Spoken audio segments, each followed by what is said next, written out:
My name is Hannah Lavery. I'm going to share some poems with you, and I'm going to begin um, by sort of laying out some questions for you to think about whilst you're listening to the poem. So I'm going to start with a quote from the Academy of American Pediatrics. Children targeted by racism have higher rates of depression, anxiety, and behaviour problems. Experiences of racial discrimination can make children feel less connected and less worthwhile. A child may react by withdrawing from activities they like or speaking up less in class. Over time, learning suffers, and often future opportunities as well. And racism is stressful. For children targeted by racist acts, as well as those who observe them, when asked to recall a racist event they witnessed as a child, young adults had stress responses comparable to first responders after major disasters. Over time, the hormones the body releases under stress can damage a child's physical and emotional health. How do you support connection and avoid withdrawal after a child experiences racism?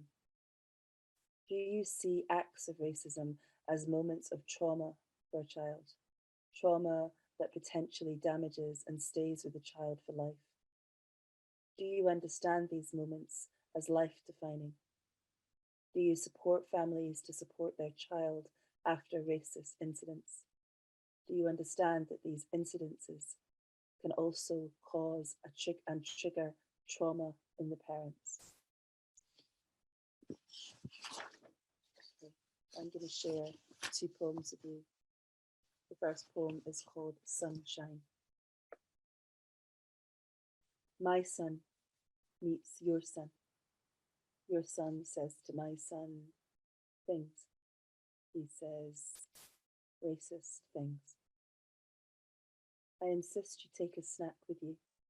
Remind you to wear your helmet. I fill your water bottle. Wait. Listen for the screech of your brakes as you cycle too fast around the corner. An hour or so passes. I've not been listening. I'm just watching the way that she in the top right box of my Zoom room stares away from us through a window out of shot. The light catches her blonde hair. It is her view I'm imagining, where my stomach falls like it does on fairground rides. But a long moment passes before I hear your bike drop on our path. Leaving them, there can this conversation continuing, a drone under this, you. I hold you as I've always held you. You find that familiar comfort, that regulation in my heartbeat. Hush now, hush now, hush now. Mothering you, my love, is knowing before you do, but still not knowing. Still not knowing.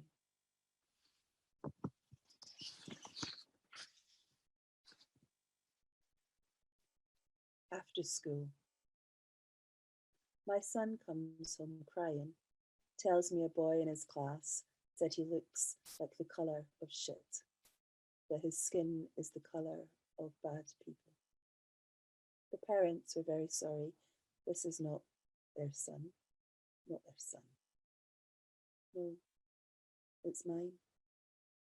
We will make sure they never change alone in the change room. Now, only the supervised showing of skin. Her face flashes irritation at parents' evening. What a fuss I'm making. It's lucky, she says, looking past me. It's lucky that he has Oma in the class.